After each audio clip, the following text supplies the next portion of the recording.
It's remarkable how swiftly a public relations effort can unravel. Prince Harry likely envisioned his recent trip to Angola as a respectful homage to Princess Diana's humanitarian legacy. Walk through a minefield, meet local children, deliver a hopeful message, simple, symbolic, and ideally widely applauded. Instead, the response has been anything but positive. The backlash hasn't been limited to internet cynics. Even Angelina Jolie's previous actions have re-emerged, casting a long shadow over the visit. And when someone with Jolie's humanitarian credentials distances herself from a cause on moral grounds, people tend to take notice. At the heart of this controversy is Harry's partnership with the Halo Trust, a charity focused on landmine clearance, and one Diana famously championed. The optics were powerful, Harry literally retracing his mother's steps, highlighting continuity and compassion. Yet the appearance of goodwill is now colliding with a deeper, more troubling backstory. Back in 2015, Jolie resigned from her role with the Halo Trust. Her departure wasn't quiet, nor was it a case of moving on. She left because she uncovered significant ethical concerns. Reports surfaced that certain trustees were paying themselves £500 per day under the guise of conducting internal reviews, mounting to more than £180,000 in what some called excessive and unjustifiable expenses. Jolie found this unacceptable and stepped away. Her exit raised questions about the charity's governance and transparency. Fast forward several years, and here's Prince Harry embracing the same organization, spotlighting it in a highly public setting, and invoking the memory of his mother's humanitarian work. For many, that's raising serious questions. Angelina Jolie flagged serious ethical issues. Why would Harry endorse the group? Is he unaware? Is this a calculated effort to regain public favor, or does he simply not view the previous scandal as significant? Adding complexity is the timing of the Angola trip. It coincided closely with a court ruling requiring Harry to disclose financial records in a lawsuit involving the Daily Mail.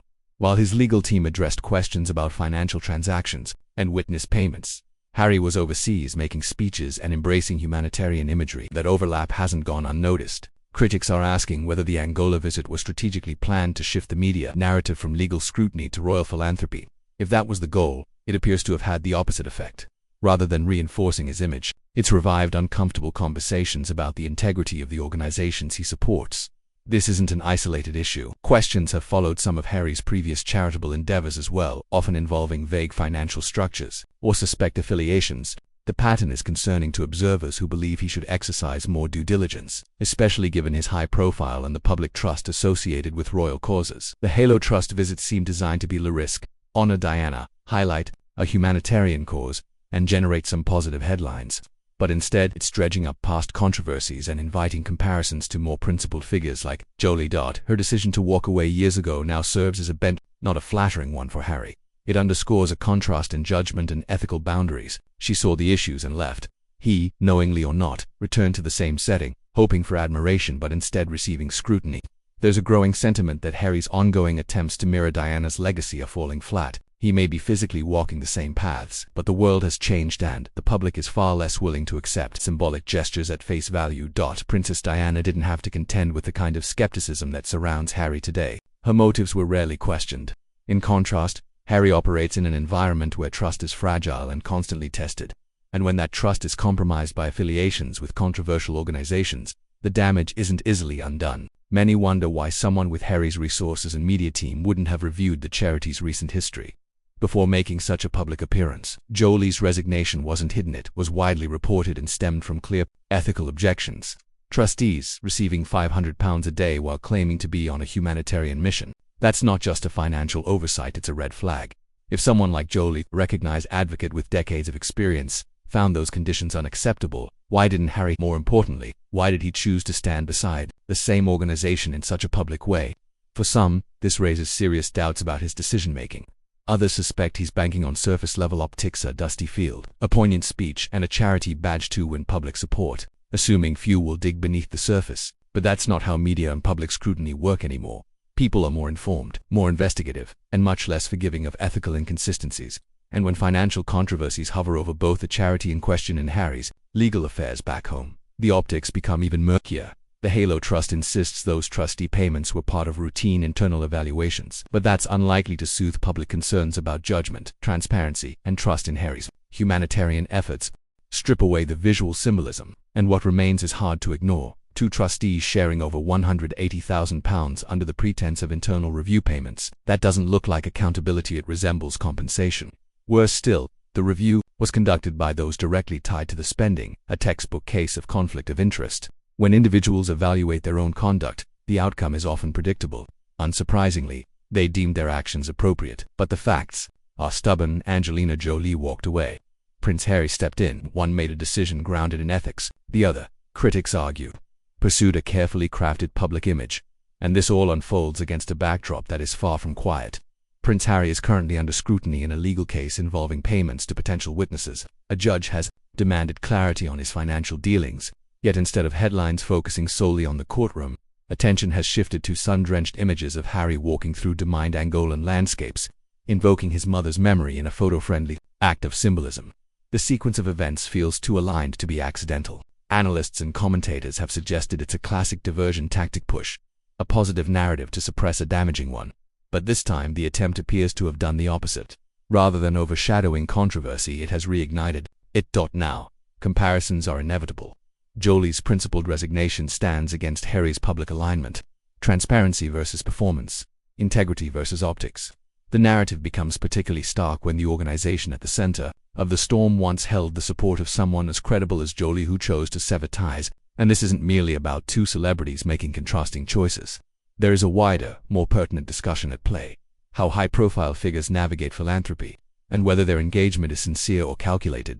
When someone repeatedly assumes the role of humanitarian, yet surrounds themselves with ambiguous financial practices and questionable alliances, audiences begin to notice recurring themes, and once those themes take hold, they're difficult to dismiss. This isn't the first time Prince Harry's charitable ventures have drawn criticism. Questions have lingered around the management of the Invictus Games and the Archwell Foundation, both occasionally plagued by unclear funding trails and opaque operational strategies. That persistent ambiguity undermines trust. It casts doubt on motives and raises concerns about the level of genuine commitment involved.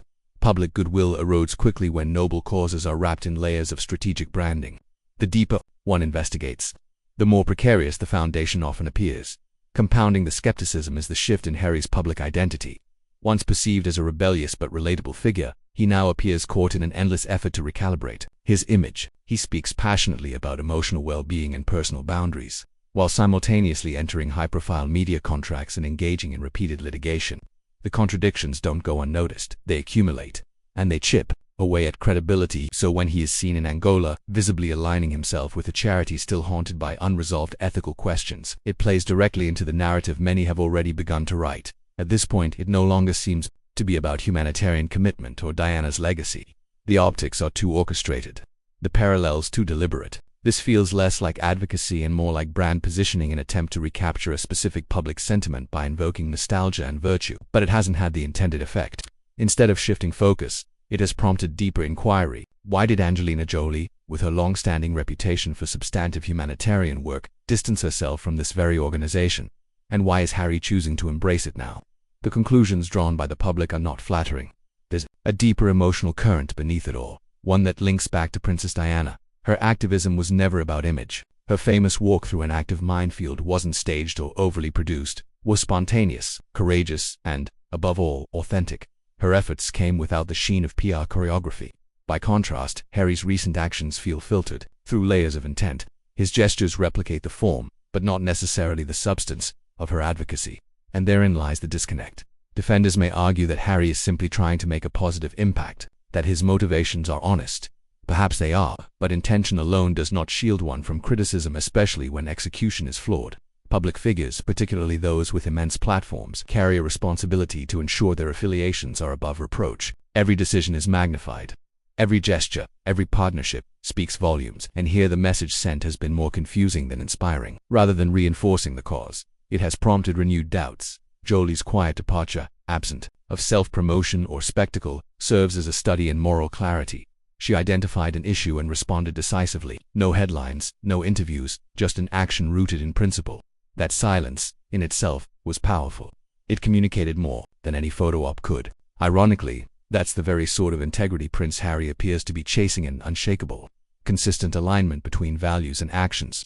And yet, despite his efforts, he remains just out of reach of the trust he so clearly desires. Ultimately, this isn't about optics or branded vests. It's about ethical consistency and the willingness to walk away when something isn't right.